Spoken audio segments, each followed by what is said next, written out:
We're going to start today by making a rubric from which I kind of grade most of your assignments with. Now, I say most of your assignments with, in the sense that though some will be worth more points than this, of course, but this is kind of the 4 categories I put people's work into, and kind of helps determine it shows you my expectations for the year, okay? To begin with, we are going to make a large rectangle on this paper. To do that, I'm going to go over and find where the red line intersects with the top blue line and put a dot. Now you can see the shadow or the reflection, or as you see through the paper, you can see the red line on the other side of this paper. So put a little dot by where that red line crosses the blue line or intersects it. And then do the same thing at the very bottom on the last blue line on both sides where they intersect each other. Intersect's a good word. It's where 2 lines cross. Good math word. Then you're going to go ahead and connect those dots.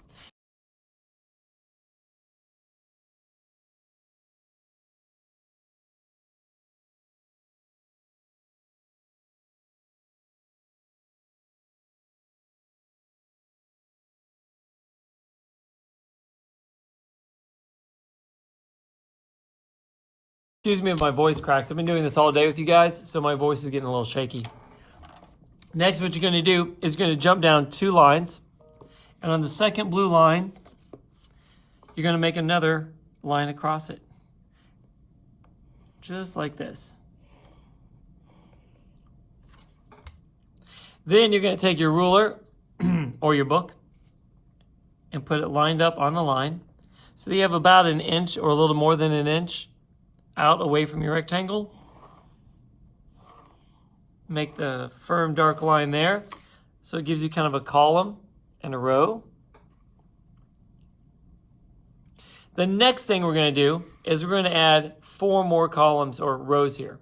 Now to do that, I've got to count up the number of rows I have. So 1, 2, 3, 4, 5, 6, 7, 8, 9, 10, 11, 12, 13, 14, 15, 16, 17, 18, 19, 20, 21, 22. Now most of you, depending on the type of notebook you have, will have about 22 lines if you do it right. Some of you will have 27 or 28. So to find out how many lines I'm going to skip down to make each row, I've got to divide that number by 4.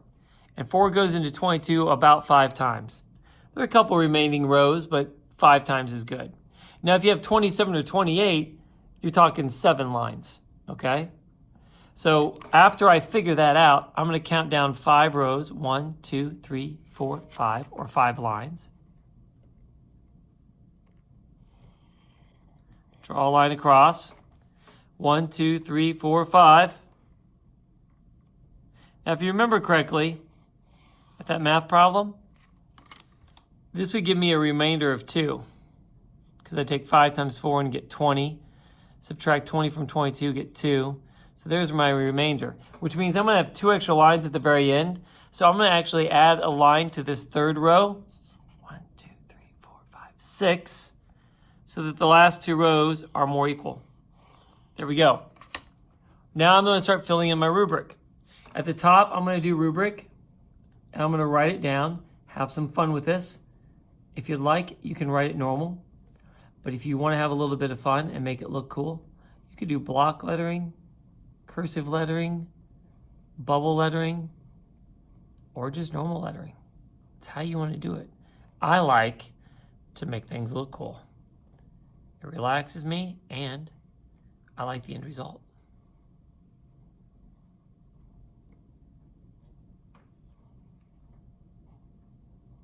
There you go. And over here, we're going to write score. And this is going to be description. So here we are. I hear somebody coming in my room. Oh, it's Mr. Arthur. Hi, Mr. Arthur. I'm making a video for the kids. So over here, we're going to have our different numbers that represent what you can get on a lot of the assignments you turn in, or the levels of success. That's a better way of describing it. So I'm going to put a 4 over here. Again, I'm going to stick with my block lettering, or numbering in this case.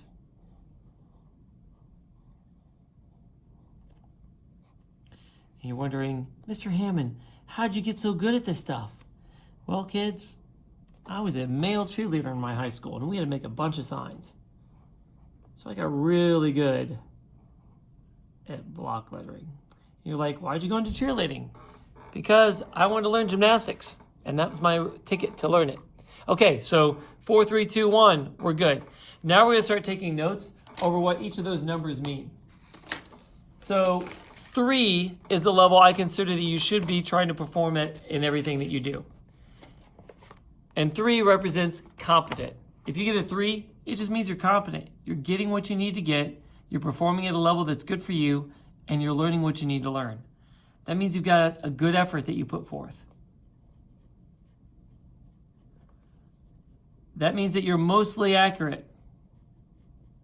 You're going to have some mistakes, but not because you want mistakes, just because you didn't understand everything great. That means you're going to perform about 70% or above. You're going to have all of your work completed. That's a big thing.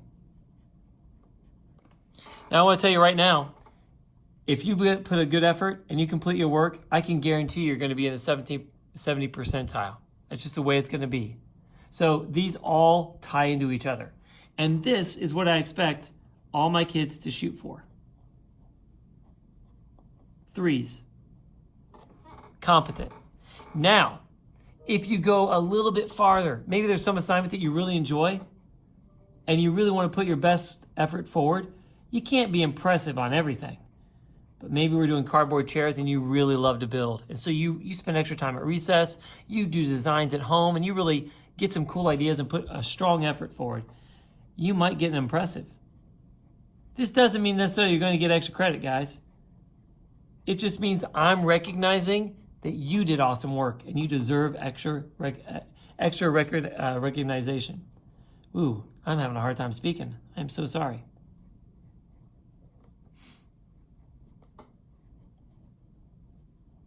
Usually you're performing high accuracy of 90% or above. And the work that you're doing is not just completed, it's completed in detail.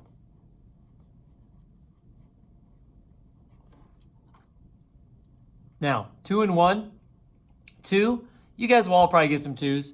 That just means you're a work in progress. We all have those moments. It's where we're still trying, but maybe we're not getting the information like we should, or maybe we're not putting our best effort forward. It's not a bad effort. It's just not a good effort. It's average. You have some accuracy. That means usually you're scoring about 50% or better in the work that you're doing. So 50% to 70%, running outside my line.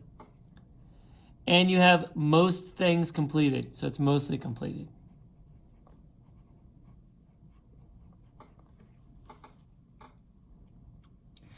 Now, unsatisfactory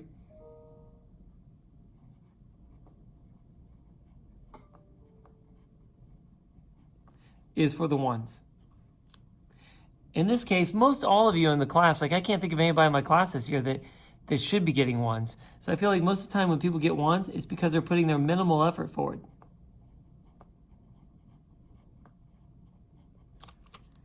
They have a low accuracy. Usually because they're putting such a poor effort towards it, they're scoring 50% or below in what they know about what we're learning. Woo, I should raise that up. Sorry. And last, a lot of the times kids who score 1s are not even completing their work well. It's like a large percentage of it is incomplete, or it's done just really poorly. Now, I don't want to see you here. I understand if sometimes you're here, because that's just life. I want to see you mostly here, and every once in a while, I want you to shine up here. That's really what we're shooting for. And that's kind of a good basis for life, honestly. You're going to have your 2 days. Hopefully most of your days are 3. And every once in a while, hopefully you have those 4s. Now, at this point, you can go the extra mile if you want to and do some coloring. I like to do some coloring, so I'm going to color my letters.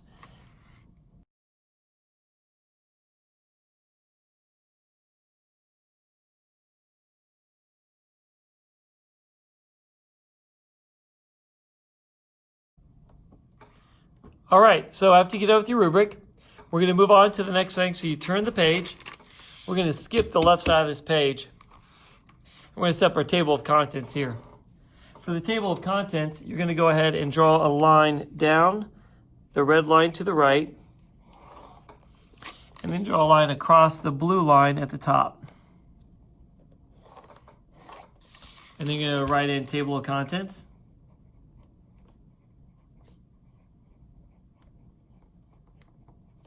And then PG for page. And this is going to be page A, because we haven't actually started. You're going to turn the page. You're going to write B over here. Then C over here on the next page. And then D. And you are going to copy that table of contents down on all those pages, A, B, C, D. I'm going to do that now.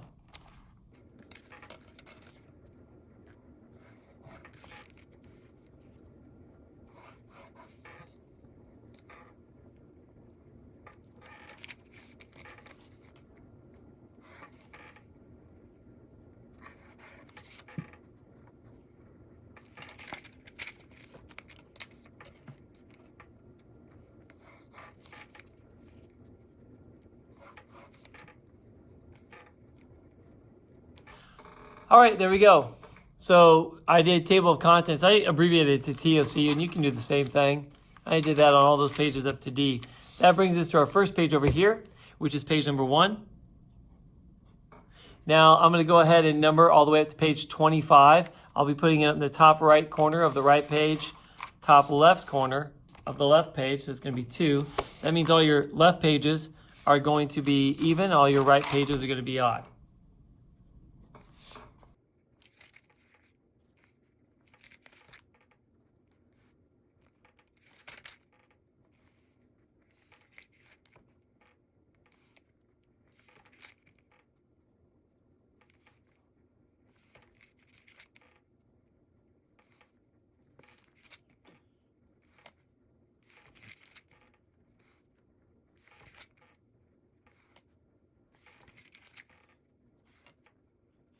Whew.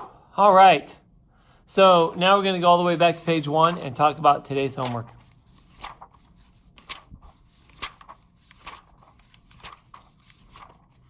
So tonight's homework is going to be doing brain pop notes. So at the top, I'm going to write brain pop notes.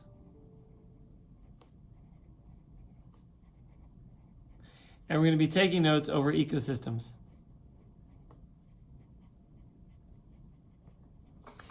Now, I should have had kids write this in class, but I forgot. If you get onto Brain Pop through Clever, you shouldn't have any trouble. But if you don't go through Clever, there's a chance it's going to ask for a password and a username. The password and the username for Brain Pop is Sand Creek 1. So if it asks for something, that's what you want to put in there. But if you go through Clever, I think it has you bypass all that. So that would probably be the best way to do it. So that's going to be your homework. And your homework tonight is to watch the video and take notes by filling this page full of notes. Now, these notes can be very creative. I encourage you to use pictures, diagrams, graphs, arrows, sentences, bubble letter words, block words, whatever you need to process the information. This isn't about making something beautiful. It's not about just writing down as much as you can. It's about taking the information from the video, stopping occasionally and saying, what have I learned from this? How could I show that on this page? Because by going through that process of thinking about the information, you are starting to learn the information and make it solid in your head. So that's the whole idea. So let's imagine that we go through this, and in the Brain Pop, it talks about an ecosystem being made up of living things and the physical environment. If it says that, I might say, okay, so it's made up of those two things. I'll write the word ecosystem, and I'll use a block letter E. But rather than write a sentence is made up of living and non-living things, or is made up of living factors in the physical environment, I'm going to draw arrows.